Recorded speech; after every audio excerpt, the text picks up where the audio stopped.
नमस्कार, प्रखर राजपूत को देख रहे हैं आप और आज तारीख है 7 अक्टूबर साल 2025 और इजराइल, फिलिस्तीन, लेबनान सहित पूरी दुनिया की खबरों के साथ एक बार फिर से आपके सामने हाजिर हुआ हूं। इस वीडियो में हम आपको बताएंगे कि कैसे गजा में महिलाओं के साथ ऐसी बदतमीजी हो रही है और खासकर ये बदतमीजी एड ग्रुप के द्वारा हो रही है कि जब आप इस खबर को जानेंगे तो जानने के बाद आज आपका खून खौल उठेगा। और साथ ही नेगोशिएशन को लेके एक ऐसी तारीख पे एक ऐसी मीटिंग चल रही है जिसके बाद अब सवाल या निशान खड़े हो रहे हैं कि क्या सच में सीज फायर होगा भी या नहीं। और साथ ही इस समय इजराइल के प्रधानमंत्री बेंजामिन नेतन्याहू ने हमास के आगे क्या सच में घुटने टेक दिए हैं या फिर ये इजराइल का कोई बड़ा प्लान है, इसके बारे में भी अभी हम डिटेल में एनालिसिस करेंगे। और साथ ही पाकिस्तान के हवाले से कई सारी अहम और कई सारी बहुत बड़ी बड़ी खबरें निकल के सामने आई हैं, इसको भी हम डिटेल में जानेंगे। और साथ ही अलग अलग इजरायली प्रोडक्टों को कैसे टारगेट करके उनको मारा जा रहा अलग अलग देश में, और फिलिस्तीन के पक्ष में कितने लोग आज खड़े हो गए। इस खबर को जब आप जानेंगे तो जानने के बाद आप हैरान हो जाएंगे। इस वजह से आज बहुत ज़्यादा अहम खबरें आपके सामने लेके आया हूँ, इस वजह से वीडियो को लास्ट तक जरूर देखिएगा।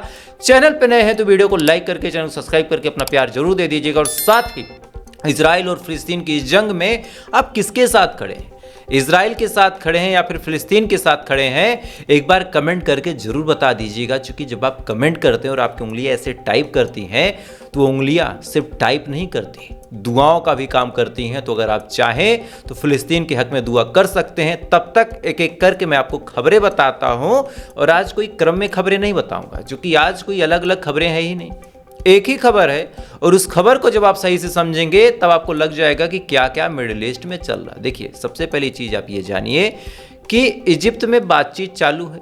बातचीत में इजराइल की तरफ से भी कुछ लोग गए, हमास की तरफ से भी कुछ लोग गए, और कौन कौन गए इसके बारे में मैंने कल ही डिटेल वीडियो में बता दिया है, तो आज सेम चीज को रिपीट नहीं करूंगा।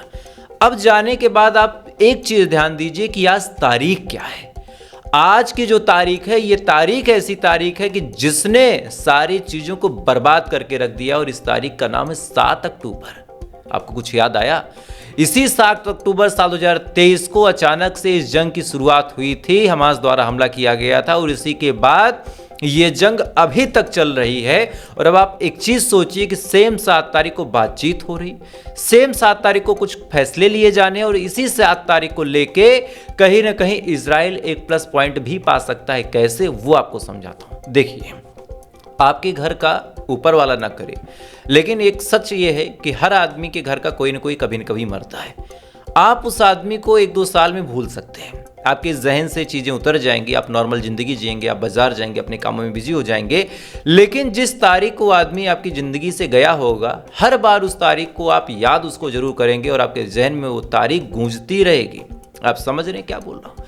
सेम चीज़ आप सोचिए, इजराइल के साथ हमास ने 7 अक्टूबर को जो कुछ किया था, बाकी दिन तो इजराइल के लोग भूल सकते हैं, सीज फायर की डिमांड कर सकते हैं, बाकी दिन तो हॉस्टेजेस की रिलीजेस की बात कर सकते हैं। लेकिन अब आप सोचिए कि 7 अक्टूबर जब पूरा देश इस गम में डूबा होगा कि कैसे उनके ऊपर हमास ने हमला किया था, कैसे लोग मारे गए थे, क्या कुछ हुआ था, तो कहीं ना कहीं लोगों के मन में गुस्सा होगा। और बहुत ज़्यादा चांसेस हैं कि इसी गुस्से और इसी सेंटीमेंट का फ़ायदा उठा के नेतन्याहू कहीं ना कहीं अपनी चुनावी कैंपेनिंग को भी आगे बढ़ा ले, और साथ ही नेगोशिएशन में कई सारी ऐसी चीज़ों को रख दे जिसका सीधा फ़ायदा कहीं ना कहीं नेतन्याहू के एजेंडे को पड़ जाए।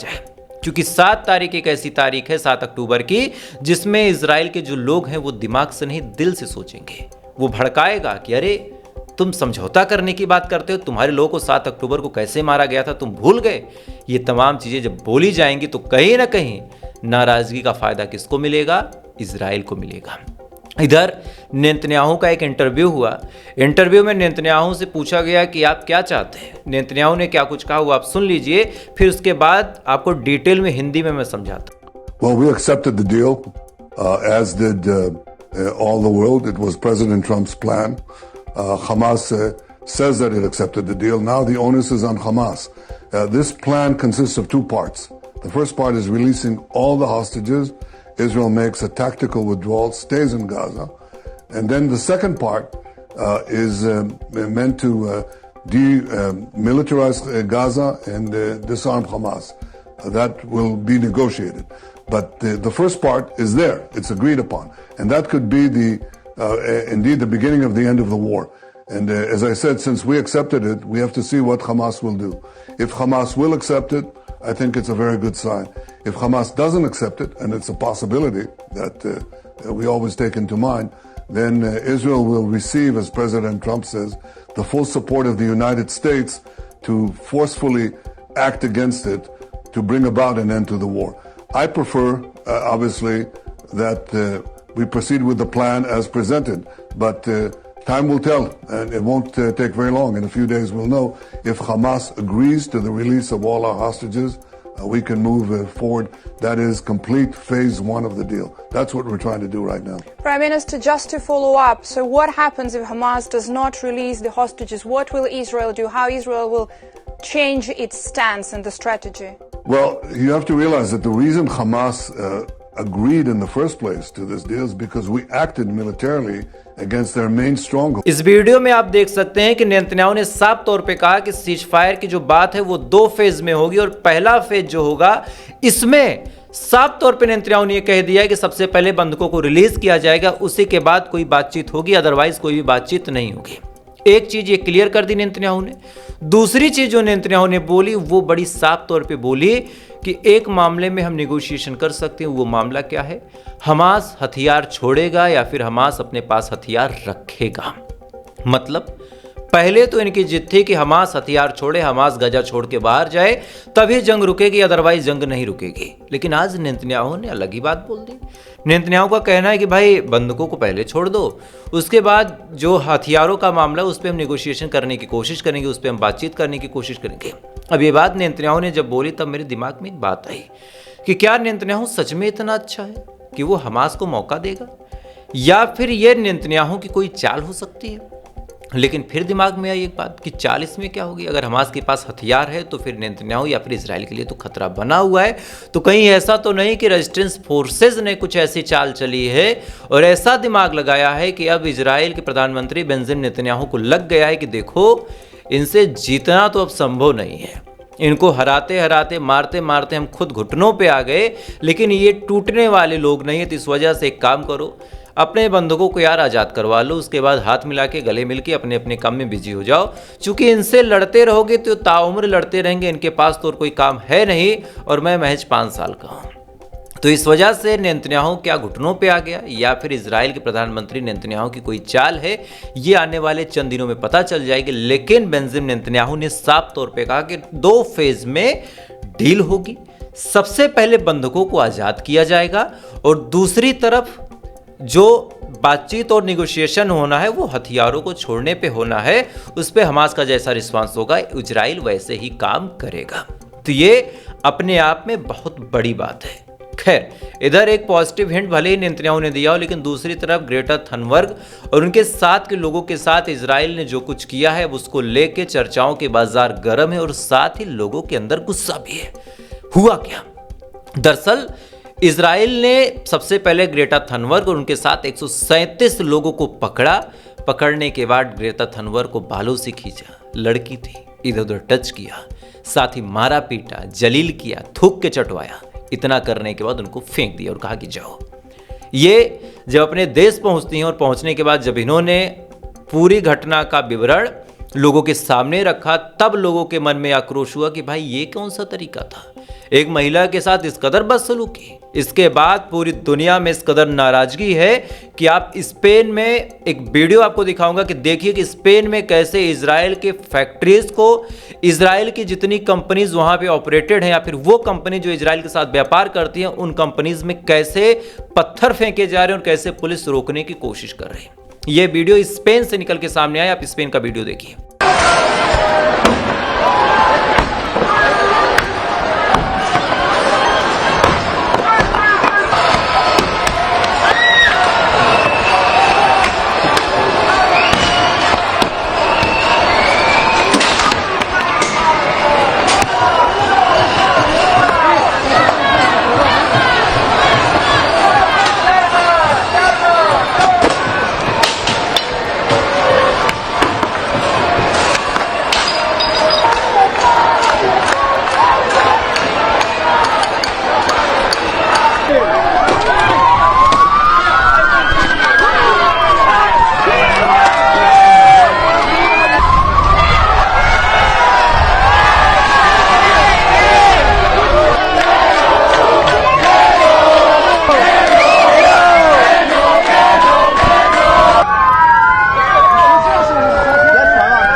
इस वीडियो में आप देख सकते हैं कि स्पेन के अंदर कैसे प्रोटेस्ट हो रहा है, और ऐसा नहीं कि केवल स्पेन के अंदर हो रहा, स्विट्जरलैंड में फिलिस्तीनी झंडों को लेकर हजारों की तादाद में लोग सड़कों पे खड़े हो गए। वो बात अलग की है कि स्विट्जरलैंड की पुलिस ने उनको मारा पीटा, पानी के फुहारे फेंके, लेकिन ये लोग हारे नहीं। इसका भी वीडियो आप साफ तौर पे देख सकते हैं।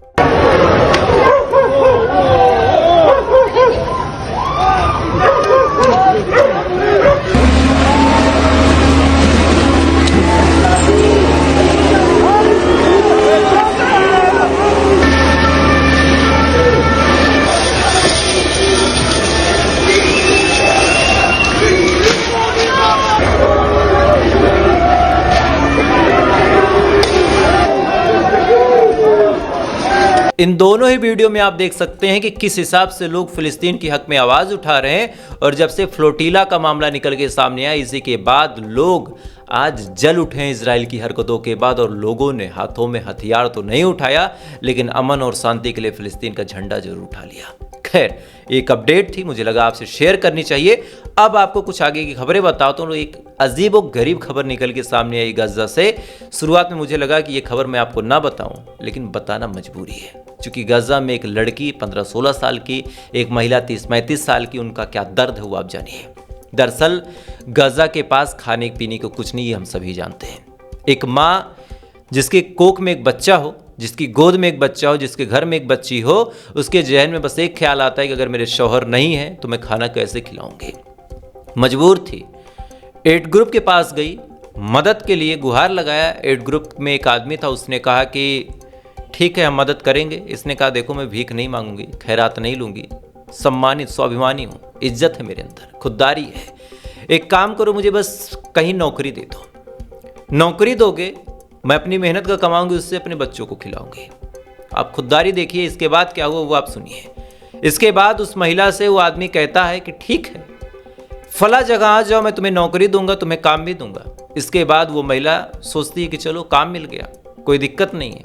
उस जगह पे जब जाती है, एक बच्ची भी साथ में जाती है। वो आदमी अपने ग्रुप के साथ मिलकर इस महिला की इज्जत लूटता है, उस बच्ची की उस मासूमियत को रौंद देता है, कुचल देता है, उसके साथ भी गलत काम करता है। और इतना सब करने के बाद $30 दे के भगा देता है और कहता है कि जा इससे कुछ खा लेना। आप सोचिए गजा में महिलाओं के साथ ये जो एड ग्रुप वाले हैं, खासकर जो अमेरिकन फंडेड एड ग्रुप वाले हैं, इन्होंने कैसी बर्बरता की है। उनकी तस्वीरें अब सामने नहीं आती, चूंकि अल जजीरा के कई सारे पत्रकार थे, उनको मार दिया गया। लेकिन कहीं ना कहीं से उड़ती उड़ती खबरें आ जाती हैं कि महिलाओं को हर जगह टारगेट किया जा रहा है, उनकी इज्जत आबरू को नोचा जा रहा है, चूंकि वहां पे उनको बचाने वाला कोई है नहीं। शौहर को पहले ही मार दिया गया। एक विधवा महिला कहाँ जाए, ना सरकार है, ना पुलिस है, ना सिस्टम है, किसके पास जाए। मुझे लगा कि इस बात को आपके सामने रखा जाए ताकि आप कुछ आवाज उठा सकें। खैर, अगली खबर का रुख करते हैं। अगली खबर फिर अमेरिका के हवाले से निकल के सामने आ रही कि अमेरिका के राष्ट्रपति डोनाल्ड ट्रंप ने फिर से बड़ी धमकी देते हुए कहा है कि अगर सीज फायर की शर्तों को नहीं मानता है हमास, तो ऐसे हाल में हम फिर से नर्क के दरवाजे खोल देंगे। ये 3-4 डायलॉग ये भाई साहब खूब मारते हैं। इन्होंने इतना एटीट्यूड दिखाया। वो बात अलग की है कि ये घुटनों पे आ गए, आज इनके पास कुछ है नहीं, अपने सैनिकों तक को ये सैलरी नहीं दे पा रहे हैं, लेकिन ये पूरी दुनिया के लिए नर्क के दरवाजे खोलते रहते हैं। वो बात अलग की है कि जिसके लिए भी इन्होंने ये बात बोली, उसके लिए नर्क के दरवाजे तो नहीं खोले, जन्नत के जरूर खुल गए। आपको बताता हूँ कैसे। ईरान की तरफ से बड़ा दावा किया गया है कि ईरान के पास एक ऐसा रिजर्व मिला है जिसके बाद ईरान को किसी के आगे हाथ फैलाने की अब कोई जरूरत नहीं है, क्योंकि ईरान के पास 10 ट्रिलियन क्यूबिक गैस मिली है। 10 ट्रिलियन क्यूबिक गैस की एक खेप मिली है जमीन के अंदर से, और साथ ही 200 मिलियन बैरल के करीब तेल मिला है। इतना तेल, इतना गैस मिल गया ईरान को कि अगर वो 10 रुपए के हिसाब से बेचे, फिर भी अब ईरान अरबपति खरबपति की लिस्ट में शामिल हो जाएगा। एक एग्जाम्पल दिया, हालांकि ये अमाउंट तो कई लाख करोड़ के ऊपर जाएगा, लेकिन अगर 10 रुपए के हिसाब से भी बेच दे तो वो अमेरिका को पीछे छोड़ सकता है। और ये खबर जब निकल के सामने आई तो चाहे इजराइल हो चाहे अमेरिका हो, पांव तले जमीन खिसक गई, क्योंकि ये चाहते हैं कि ईरान हो चाहे अलग अलग और देश हो, ये सब गरीबी और गुर्बत में जीते रहें, ये तरक्की ना करें, क्योंकि जिसके पास भी तेल होगा वो पैसा कमाएगा। ये बात पूरी दुनिया जानती है और ये बात अमेरिका और इजराइल को बर्दाश्त नहीं होगी। खैर, ये तमाम चीज़ें मिडिल ईस्ट में चल रही हैं। अभी 1-2 खबरें आपको मिडिल ईस्ट की और बताऊंगा, लेकिन आज आपको भारत की एक ऐसी खबर बताऊंगा जिसके बाद आप सवाल पूछना सीखेंगे। हमारे देश की गोदी मीडिया आपको क्या बताती है कि पाकिस्तान टूट गया, घुटनों पे आ गया, बर्बाद हो गया, खाने को पैसे नहीं, भीख मांगता है, भिखमंगा है, कटोरा लेके चलता है, ठीक है, हम मान लेते हैं कि पाकिस्तान के पास कुछ भी नहीं। लेकिन एक आज खबर आपको बताता हूं, इसके बाद आप सवाल पूछिएगा सरकार से और गोदी मीडिया से कि हमारी आंखों में कब तक धूल झोंका जाएगा। दरअसल सऊदी अरब के साथ पाकिस्तान ने समझौता किया था, ये हम सभी जानते हैं। उसको लेके भी सवाल जब हमने पूछा तब हमारे देश की गोदी मीडिया ने ही जवाब दे दिया। जिनको सवाल पूछना था उन्होंने ही जवाब दे दिया कि यार सऊदी अरब से समझौता करके भारत का क्या बिगड़ेगा। लेकिन अब एक सवाल आप सुनिए, सोमालिया के साथ भी पाकिस्तान ने एक अच्छा समझौता किया, जिसके तहत सोमालिया में बहुत सारे ऐसे ग्रुप हैं, बहुत सारी आर्मी की ऐसी बटालियन है जिनको ट्रेनिंग देने का काम अब पाकिस्तान करेगा। बात यह नहीं है कि पाकिस्तान क्या फायदा पाएगा, क्या नुकसान पाएगा, लेकिन बड़ा सवाल यह है कि पाकिस्तान 7 समुंदर पार जाके ऐसे कामों को कर रहा, तो हम क्यों खामोश हैं? क्या पाकिस्तान के ऊपर आज लोगों को इतना भरोसा है कि कोई भी डिफेंस की बात होती है तो लोग भारत के साथ डील ना करके पाकिस्तान के साथ करते हैं? सऊदी अरब भारत के साथ नहीं करता, पाकिस्तान के साथ करता है। सोमालिया भारत के साथ नहीं करता, पाकिस्तान के साथ करता है। इधर सीज फायर को लेकर बातचीत होनी थी तो अमेरिका ने पाकिस्तान को बुलाया, उससे पूछा कि भाई गजा के साथ क्या करना है, सीज फायर के लिए तुम्हारी क्या राय? तो भारत का स्टैंड कहां है? ये तमाम सवाल आज पूछे जाने चाहिए। वो तो धन्य है हमारे वैज्ञानिक जो हमारे लिए कुछ करते हैं। जैसे आज एक नई मिसाइल भारत ने बनाई, 2030 तक ये मिसाइल डिप्लॉय हो जाएगी। उसके बाद आसपास के जितने देश हैं सब हमारे जद में आ जाएंगे, क्योंकि 7000-8000 किलोमीटर की इसकी रेंज है और इस मिसाइल का नाम है ध्वनि मिसाइल। ये मिसाइल साल 2025 तक रेडी हो जाएगी और अगर ये मिसाइल रेडी हो गई तो भारत की जो फिजाई ताकत है बहुत तेजी के साथ बढ़ जाएगी। लेकिन बड़ा सवाल ये है कि हमारे वैज्ञानिक ही अपनी जान लगाएं, हमारी आर्मी के जवान ही अपनी जान लगाएं। यहाँ बैठ के प्रखर राजपूत सामने बैठ के कोई अब्दुल, कोई करीम, कोई शिवम, कोई सत्यम देख रहा है, वही जान लगाए। हमारे देश के पॉलिटिशियन क्या कर रहे हैं? बड़ा सवाल है। आप सोचिए कि पाकिस्तान सऊदी अरब से डील करता है, अमेरिका से बातचीत कर रहा, चाइना से उसकी दोस्ती है, इधर सोमालिया से उसने कर लिया, तुर्की ने डील करवा दी, तो भारत के साथ कौन खड़ा है? कोई नहीं खड़ा है। क्यों? जरा जयशंकर साहब सिर्फ बात करते हैं। खैर, गजा की फिर से कुछ बड़ी अपडेट निकल के सामने है कि गजा में इजराइल के हमले फिर से तेज हो रहे हैं।